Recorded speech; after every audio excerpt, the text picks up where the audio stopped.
crap, I'm making this video just to put it in the front just so people can see it. It actually is 28 minutes duration. That's not the promise that I'm supposed to be keeping. I'm supposed to be keeping it in 25 minutes. So I'm actually going to have to cut off some contents in here just so you know. God damn. Hey guys, welcome back to the Dion Gaming channel. Today we're going to talk a bit more about the solo content in Albion Online. When you look at Albion Online is a little bit different than most MMORPG. It's a full loop MMORPG, but at the same time, the only thing they come close to it is Eve Online, I think. So basically, no, the dev just said that they're trying to be just like Eve. So when you look at this MMORPG that you're seeing right now, the Albion Online, you got to look at it, the old one, as something that is not the same as this one. Any concept that you know about the old one or every other MMORPG that you play out there except Eve, you need to actually throw those concepts away from the game. Albion Online is a full loop MMORPG, and at the same time, Albion Online is a little bit hard to implement some things in the game that players want, like the solo content. Now, they are working on a random dungeon solo content. Well, I'm not sure. It's random dungeon solo content, but again, it can still probably interact with other players, which will make it a solo only content, which I already made a video why Albion Online should have solo content only, and that's short answer is because they promised us that in 2015 or 2014.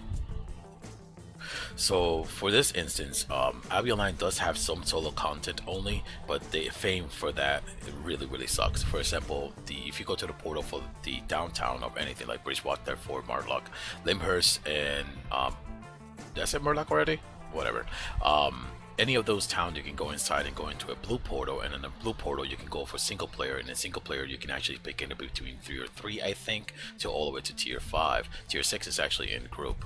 Those are expedition and they suck at fame, so the solo content is not updated. I think it was even better to actually go outside for solo roaming mobs. They're all the way out there. However, when you get to the red zone and black zone, you still get to interact with other players, so it's not solo content only. So what the Albion Alliance has right now is no solo content only. Everything interacts with other players, and the fame actually in the one that is kind of like solo content it really sucks. It's really bad. Whatever you're doing there in probably like 5 months, I could probably do it in a couple days with random dungeons with groups or duo or actually solo. And I'll explain about that in a minute.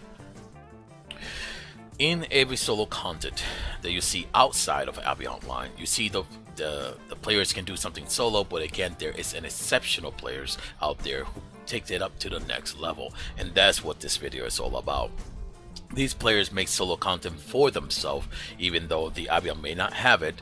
They force solo content on themselves and for everybody else. For example, let me take for PvP, we have Oak Tree who can do solo content for PvP with his claw. We have Untitled who can do solo content for PvP with his warbow. We have someone like named Marg93 who did it with a great axe as he was dungeon diving for himself alone. And I don't remember anybody else. I'm sure there's a bunch of people. Trust me, there's a bunch of people. But again, these are the main players that I looked at in my channel for the subscription. For PvE, however, we do have some exceptional players, and we want to jump into the first.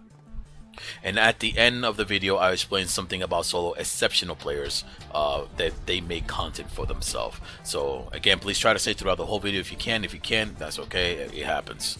So again, I try to test first because I have Great Guard that allows me to heal more. I try to test the capability of the healing for this set. Again, I see that some dungeon may have magical, and that might disrupt the cultist chest, so you have to be very careful of how I use it. But I found out that yes, it's very viable to use. You just don't use it during the time that you're getting pulled.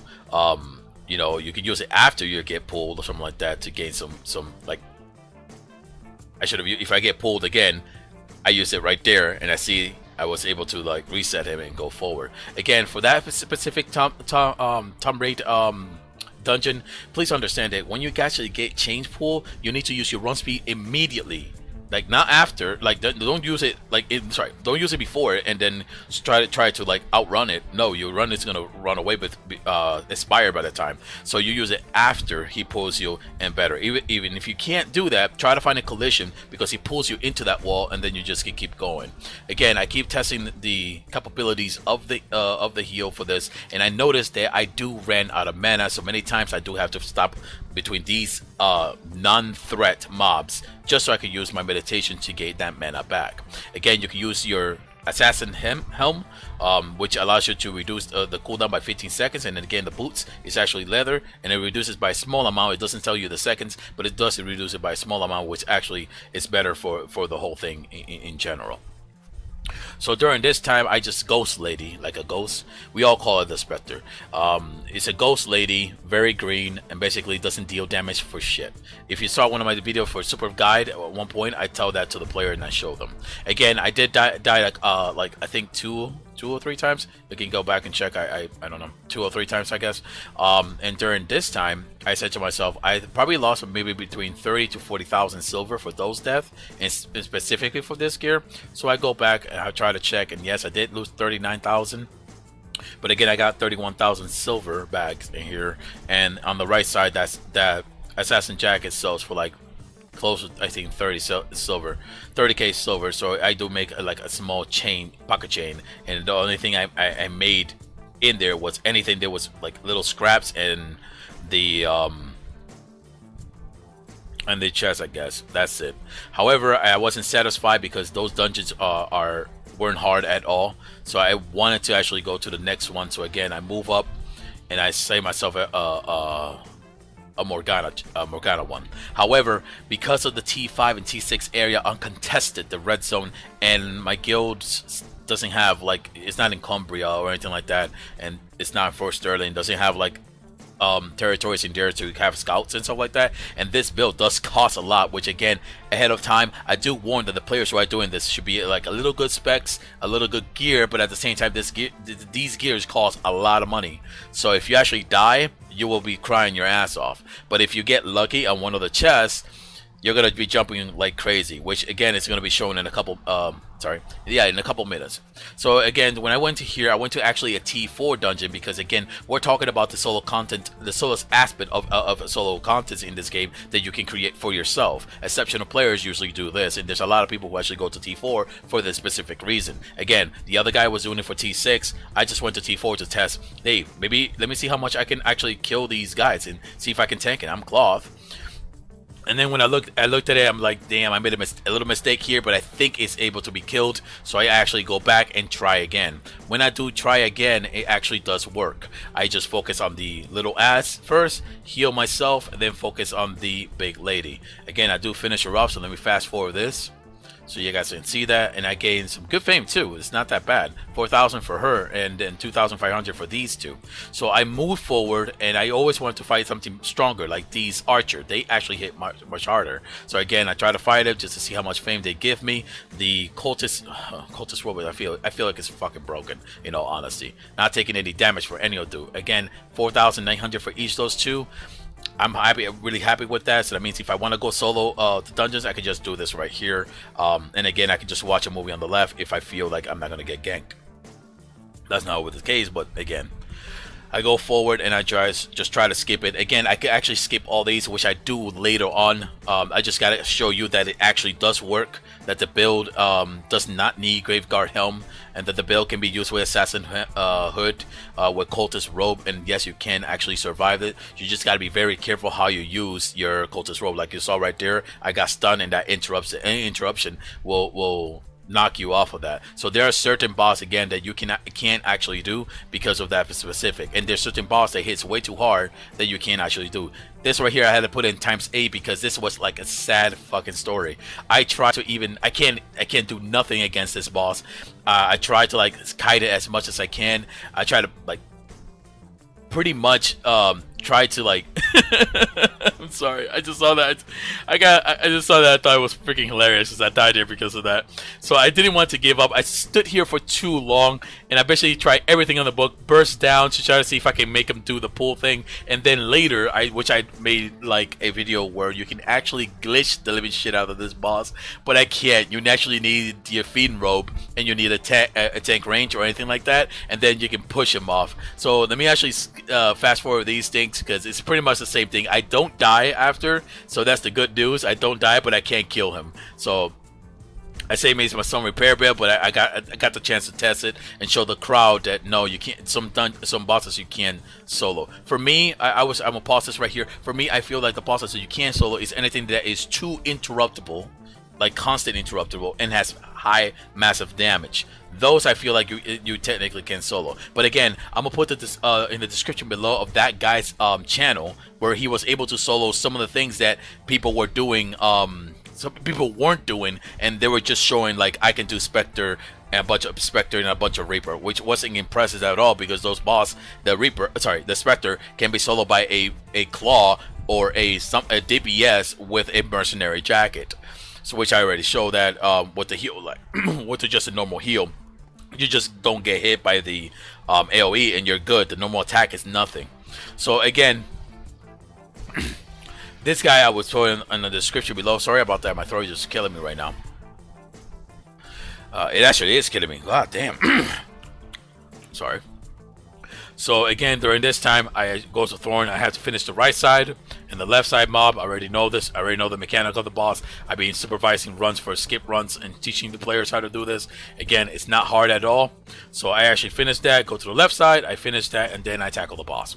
Now I already know how the boss actually works. I know the boss has an interruption by pulling like a chain. So instead, I actually take that as an advantage and abuse that kind of system by that mechanical system by going ahead and running far away and then using the cultist robe as he pulls me back. So at one point you're gonna start seeing it. He actually pulls me back, and that's when I start using the cultist robe. And then I go a little bit further and use the meditation and keep DPS in the boss as I kite him slowly. Again, this gets a little bit harder as he starts throwing chains. So you actually have to know the mechanic of the boss if you're actually going to do this. So again, you see them. He actually pulls me from far away, and then when he pulls me from far away, I go ahead and use my cultist robe. But again, it was actually easy to actually fight this boss if you know what you're doing.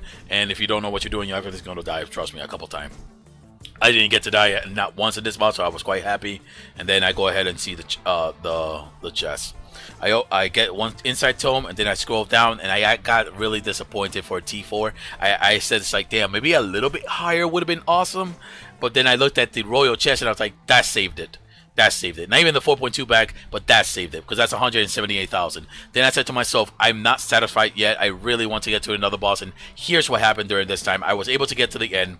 And when I got to the end, I don't have my thorn, so I had to do an auto attack, which is horrible. What I thought in here, it says, if you just bring an invincibility potion, I think it's just much better. Because you can actually go to the end of the boss, like all the way up here, and drop every aggro, and then switch to thorn, and not being able to just auto attack it through to death and such. So again, I switched to thorn, and again, I explained that this boss can be solo so long as you're not getting hit. All you need is mercenary jacket. If you're not getting hit by the AoE, the boss become extremely easy to do and does not need to become a healer to do this. This is not as something special. This is just something that is just literally simple and simplistic. So again, I take the boss and I open up the chest, and oh my lord, yes, did I got an Elder Curse blade? Oh my lord, that's back then that was like 3 to 4 or 5 mil or something like that. Right now I think it maybe would have been like 900,000, but when I returned back home, it wasn't 900,000. It was better. And then I actually used the Albion 2D. So first thing I went when I went back home is to test it to see how what it is in Murloc, the price. Pick all that thing up real quickly. Let me fast forward. So there it is.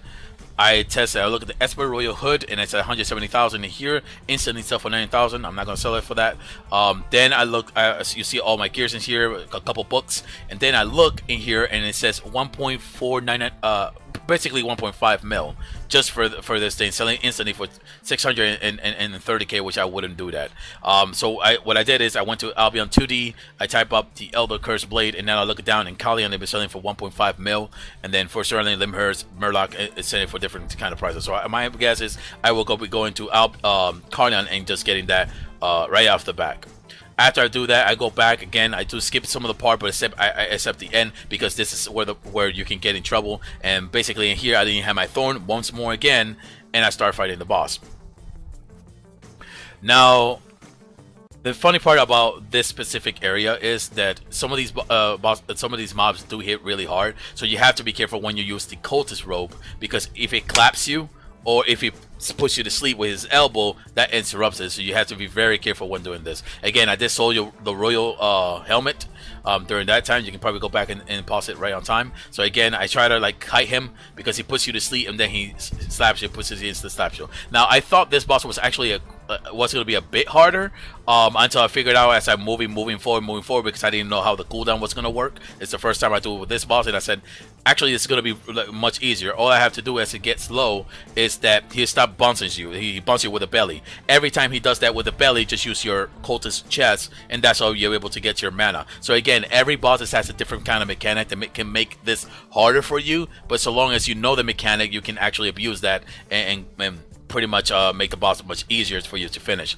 Again, I didn't get any shit in there, but I got the chance to finally fight the boss that this guy, Wisnia 144, was doing. So again, this time the only difference is I don't have poison. So now I'm finding it's a disadvantage, but it's great. If I can show it that you don't need poison to do this boss, then even better. Again, his mechanic is very, very different, and even though I watched the other video, the guy does it also very different. The best way to actually do this is always when you're about to use your chest, you should always use it when he's about to hit you with his normal attack. It seems like to be the best strategy. I didn't die once against this boss, which actually was impressive for me. I was like, this is kind of broken, because I should have been able to at least die 2 or 3 times, but I didn't die to this boss, and I was very happy. Finished him off. Open up the book, I took the book and then open up the chest, and I got 8 books for that, which that automatically be 36,000 silver times 8. But again, I went back home and I used it on my Death Givers because I want to make that video about the one-shot Death Giver, which I already did a guide for it. But again, I want to finish it. Again, during this time, it was a little bit harder as well. I had to go down and finish one of the cannons guys that keep stunning me in here. So I went down and finished him, and I went back down here, and I didn't finish the other guy. I just went and fought him straight up. I didn't have any problem with him. Again, it's the same mechanics. All you have to know is when he's going to hit you with a normal, and pretty much all the AoE that he does, except the flame, can interrupt you. So you always have to make sure that you use your cultist robe at the right time. Something that's usually not explained in the video, but again, as you see, if you slow down more of the video, you might actually see it on his. As you see, I get stunned in there, and that would have been a problem if I was fighting the boss. You know, I was using the cultist robe. So I look over here. It wasn't like so special, but I think I got like a 5.2 bags in there. So that's guess will be the highlight. I fast forward it again. I fight this boss. No big deal. I don't think it was so great, the chest, but again, I can keep doing this for myself. And at one point, I actually, I think for some reason, I didn't show it, or maybe I skipped it in here. I think I did skipped it. I got like, I don't know if it was from other runs or something like that, but I haven't been doing runs in the much in here. So I think at one point I got like close to like 300,000 to 400,000 fame credit, and I just went ahead and used it, and now I'm at level 75 on my my Death Giver and such. And that's pretty much going to be it for that specific video. If you're going to use his build and stuff like that, which I do recommend for those players who are exceptional.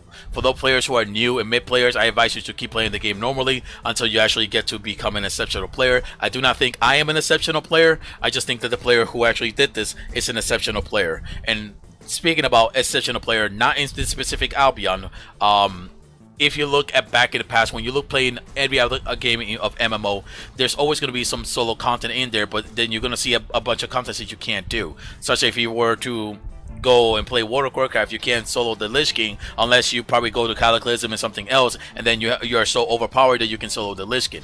In here, long time ago, about 4 years ago, Um, there was a game called Aurora Kingdom that I tried to play. In there, I actually made a guide, which became one of the most popular guide for the Aurora Kingdom. It was actually the lone wolf, which actually shows you what type of player I am. I am a lone wolf. I play by myself. I don't like to play with group too much. That usually changes in the future, obviously. This was 4 years ago, and during that time, the reason why it was so popular because is that the best class that you can play the most cheesiest and face rolling keyboard class that you can play is the Ravager. The Ravager just spins and you get so much health and stuff like that. And there's players using like solo laments and stuff like that, solo Hellgate, or other world hell world or something like that. I don't know. It was just so hard that you need 6 people to do it. So basically, I played one of the most weakest class in the game, and I made it one of the most overpowered class in the game for solo content. So again, this was like 4 years ago. I have talked to players and such like that. My during this whole thing, my channel just blew up. And though I should have probably started my content during 4 years ago, because I only wanted to show, I only wanted to make video for players who just, you know, have knowledgeable thing. I didn't want to become a content creator like I just became when as soon as I quit Hobby Online. I became a content creator, and I wanted to do another game, and I want to try to make YouTube my business. Back then, I didn't want to. I already had a job and stuff like that. I was fine. I was doing good. But the situation happens that just it fucks you over. But anyway, during that time, I was doing exceptional things that players couldn't do, like things like 6 men or 7 men. I was doing it with 1 man, and things that should take like 10 people or 9 to 10 people. Only I was doing it solo. So for example, one of the runs here that one of the person was calling me like a legend in solo mode solo. That's 6. You're my idol and stuff like that. One of them was actually something like, let me actually pause this and then put it at ×2 so you guys can see.